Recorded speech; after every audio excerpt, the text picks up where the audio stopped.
quickly ever get a stat sheet after a game? But seeing how many guys were involved and how successful you guys were, I mean, is that kind of fun maybe to sit back and look at?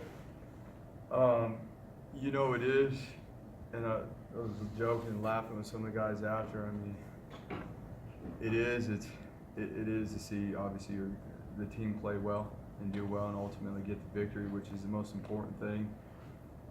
But just going back to what we've been talking to these guys about and making it what's important is just talking to guys about how they prepared throughout the week and making sure that they understood they had fun in that game and played well the majority of the time because of how they prepared, and making sure that they understand, that feeling they have inside, all of us have inside, is because of how we prepared. And the challenge is every week going and doing it again. You see in college football and, in football in general, every week's a new week. Every week's a new week, and we have to be diligent and urgent with the process. Jabril Frazier, had a really nice game out there, and he almost had a touchdown, even though the call wasn't a fumble. What does impress you about him as a person, a player? What stands out to you, because you work with him a lot? Yeah, we just this past week we went back to the basics. Just getting in the stance. Let's start with a great stance. Let's have a great get off, and then let's use our ability from there and play with great fundamentals and simplify the game and use the ability that we've been given. And he did a good job of that last week. And obviously there's got to be carryover into this week in terms of how he prepares and stuff, as well as everybody else on the defense. With personality-wise, he's a guy that we always talk to. He seems pretty gregarious, kind of a good guy to get along with. What do you see from Jabril, when you're in these meetings and stuff like that?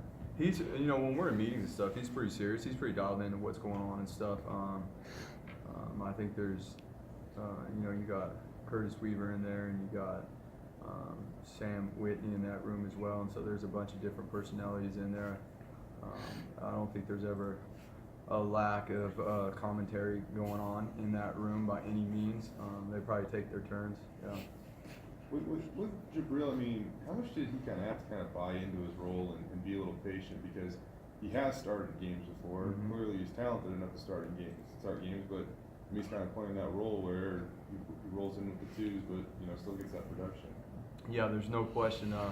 I think with anybody, it's about consistency and being consistent within the prep, and obviously that's going to carry over in how you play.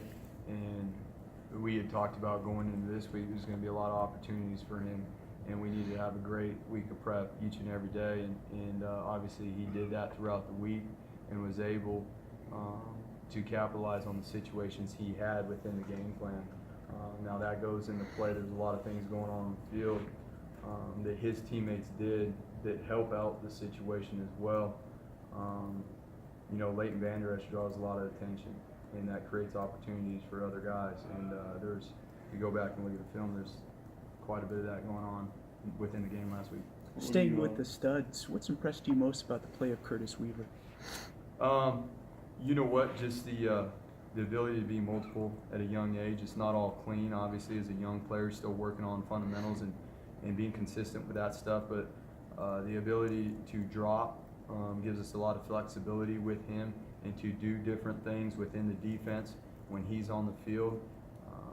Coverage-wise, he's really good for a guy his size. He's got good change of direction and stuff. Now, obviously, everything's always a work in progress, and there's plenty that he needs to get better at, as well. But he's coming along.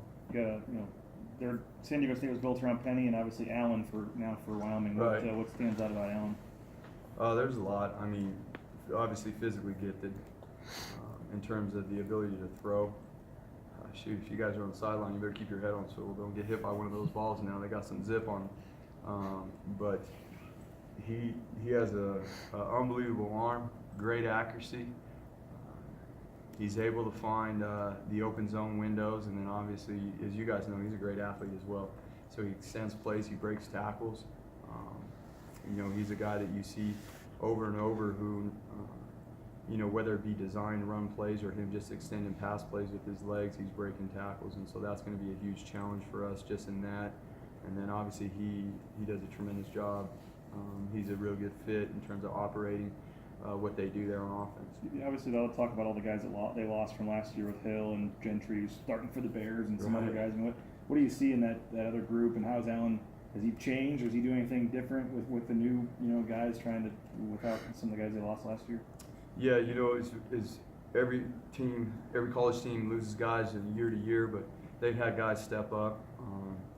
Obviously, they're using multiple backs in the backfield, and his wide receiver targets. Obviously, he's from last year to this year. He lost his two favorite ones, but good players like himself, they adapt and they adjust. And I mean, and that's what he's done. And he's finding different ways to do it.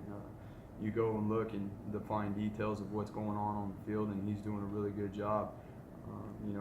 Saturday night we're going to have one of the best college quarterbacks, in the nation here in Broncos Stadium, and we're going to need to be, we're going to need to have a great week of prep for it, and we're going to need, the stadium packed and loud and to our advantage and the home field advantage, because he's a tremendous player, and he has guys around him that are capable of making plays. You knew if your defense needed to be successful this year, you're going to have some young guys step up. But to have, Curtis Weaver, we mentioned Avery Williams, we mentioned, Kala, that had a great game. For you personally, to see those guys step up, and this is their first year playing, to have them make such a big impact, what does that mean to you, and what confidence does that give you just in the ability for guys to do that right off the bat? Well, I mean, I think it speaks to their coaches, their position coaches, and not only week to week, but leading into the season and the prep, strength and conditioning staff, with the time that they have had with these guys thus far. And by no means, don't get me wrong, like we always talk about, I mean, there's plays that stick out, the highlights stick out, but the fine details, there's a lot of things underneath there that will come with time and experience that we have to keep our foot down on the pedal and the urgency to prepare every week, because those are the little things that will come back to haunt us. And so we have a ton of young guys doing a good job. We got guys working in, working out. We're trying to use as many as we can to stay fresh throughout the year. If guys are willing to be consistent in terms of their prep and who they are each and every day and reliable, we're willing to give them a role. And obviously there's only 11 guys on the field, but our goal is to play as many as we can. It's a long season, long physical season. We need as many of them to step up as possible. And after the game, you saw you walk down to the field, and a lot of the coaches kind of embraced you. And as kind of being still somewhat a young guy in the grand scheme of things in college football coaching, and getting your first crack to call plays on defense, just how much fun are you having right now? Yeah, it's fun. It's a lot of work. I'll tell you what. Now it's a lot of work, But at the same time, you can't let that, take over. At the end of the day, this is a game, and it's fun, and it's meant to be fun. You got to be really, really diligent about certain things, and you got to withhold a certain standard. But at the end of the day, the goal is to be successful at what we're doing. And the other night was fun. It was fun. It was a team win. Special teams played well. The offense did a great job in coming up at the end of the game,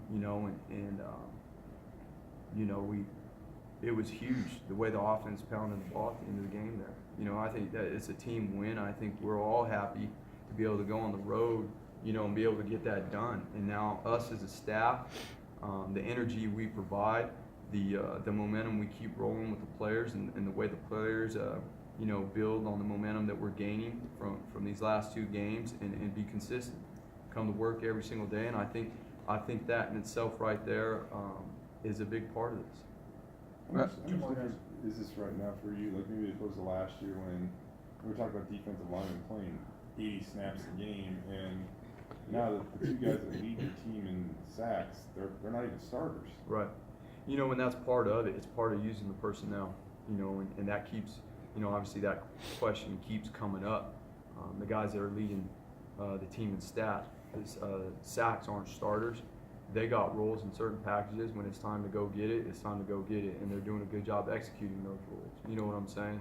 And so keeping those guys fresh, as well as keeping the guys fresh that are in there on the mixed downs, the first and second downs, and all the other packages, we got to find ways, and I think we are developing. I think Coach Caldwell and Coach Latu are doing a great job developing some of those younger D tackles and being able to roll those guys through there. But some of the guys that have specific roles within the packages, they're expected to be dialed in and be ready to roll. And when that package gets called up or those situations get called up, we got to go out there and execute. And they've done a pretty good job at that. You talk about the freshness factor, and I asked Zach about it a little bit. The offense is huddling; they're running the ball a little more. Does defense feel a little fresher? I mean, without having to run so many plays and stuff like that on offense, does it also translate to defense where you guys maybe can get a little more rest? See if you notice a difference. Yeah, there's no doubt. I mean, the first thing we talk about in terms of things we have to do to win the game is run the ball, and be able to stop the run. And I think our offense has made a huge jump. These last few weeks of running the ball is exciting. Those guys, we've got talented guys over there, and the coaches have done a really good job, and that helps the defense a ton. And I think that makes it, it allows for a little bit more rest on the defense side, like you said. All right, thanks, Andy. Thanks, guys. You said it was